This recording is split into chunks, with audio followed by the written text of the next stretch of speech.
So first off, I wanted to ask, the High Evolutionary is such an interesting villain to be in the MCU. First of all, because most villains in the MCU, you kind of at some point, not that you necessarily sympathize with them, but you can kind of see, okay, I understand where he's coming from, or I understand this perspective. But with the High Evolutionary, you just realize that he's this person immediately from the jump, and we kind of understand like how deadly he is, how ruthless he is, what his mindset is. So, what was it like playing a villain like this within the MCU, at which you understand immediately the threat that they pose?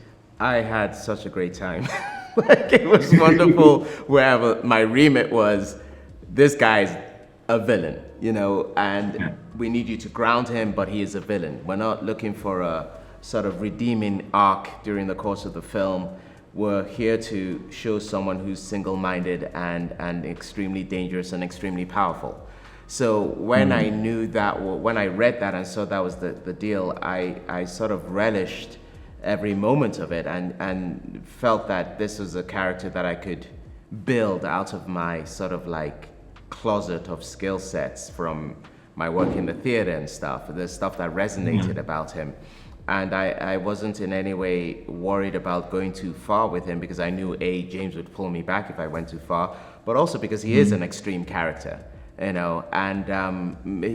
again, for such a complex sort of psychology mixture, cocktail of narcissism and sociopathy and intelligence and damage, he actually just has a very single-minded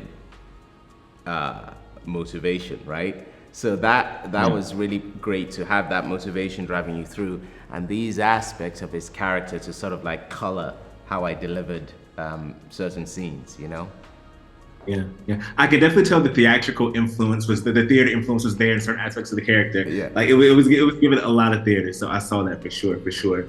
And what was it like reteaming with James Gunn on this project after, of course, being a part of Peacemaker? What was it like working with him once again in two projects that are like very, very different from each other?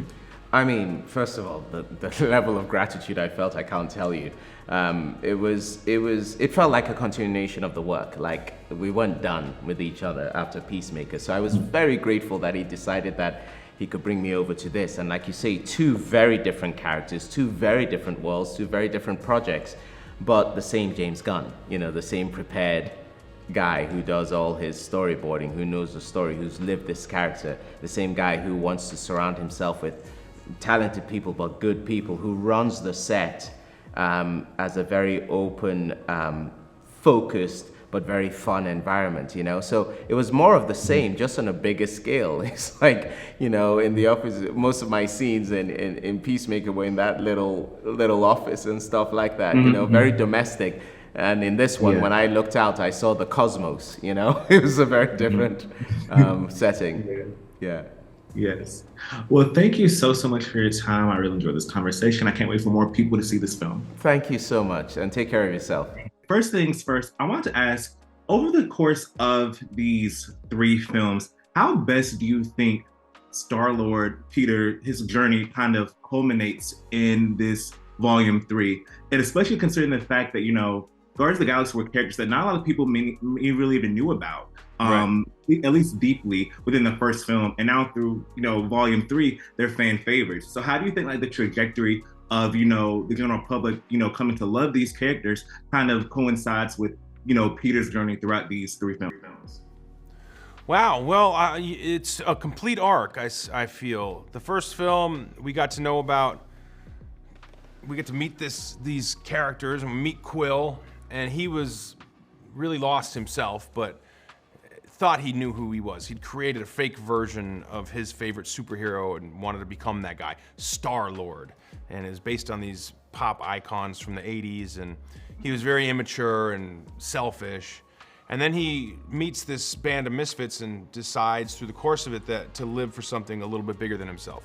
So there's growth there. And then in the second film, he's almost willing to abandon that to go on this quest to find out who he is in terms of his paternal root with his father, Ego, the living planet.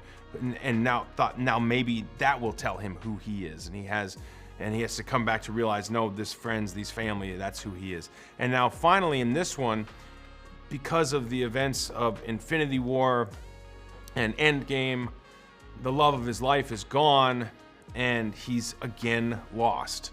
And I think without I don't want to give away a spoiler, but he needs to find himself again. And he does so in a way that feels very final to the Guardians of the Galaxy trilogy. Yes, yes. And speaking of these events that happened in Infinity War and Endgame and the love of his life, I know a lot of fans are probably anticipating the dynamic that's going to be between Quill and Gamora in this film, considering everything that's happened so far. How do you think fans may be surprised without giving anything away, surprised about their dynamic in this film, and where things ultimately may end between them, like whether that's good or bad, happy or sad? What's the dynamic like between these two in the film? Well, I don't want to speak to expectations being met or exceeded or not met in regards to the relationship and where it ends up, because that gets into spoiler territory. But I will say that the dynamic is really complicated and beautiful and painful.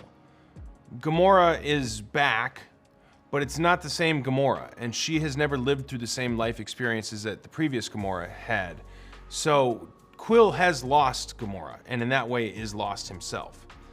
And when she's back in with the Guardians, because of the story, it helps.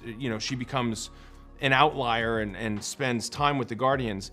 He is destined to want to remind her who she was and what it meant for her to be a Guardian of the Galaxy, and that the community she had found and the love that she had found and how that love had saved her life. Mm-hmm. And she just doesn't have that shared experience anymore. So it's really painful. And so the dynamic is one that's heartbreaking and gut-wrenching and really beautiful, and unlike anything I've ever seen before in film. Usually when a person loses another person in a film, the journey is about getting over them, moving on. And it's really hard for Quill to move on when the love of his life is essentially standing right in front of him. Yes, yes, for sure. Well, thank you so much for chatting with me. I really enjoyed this conversation. I can't wait for my boots to the film. All right, sounds good. We'll see you.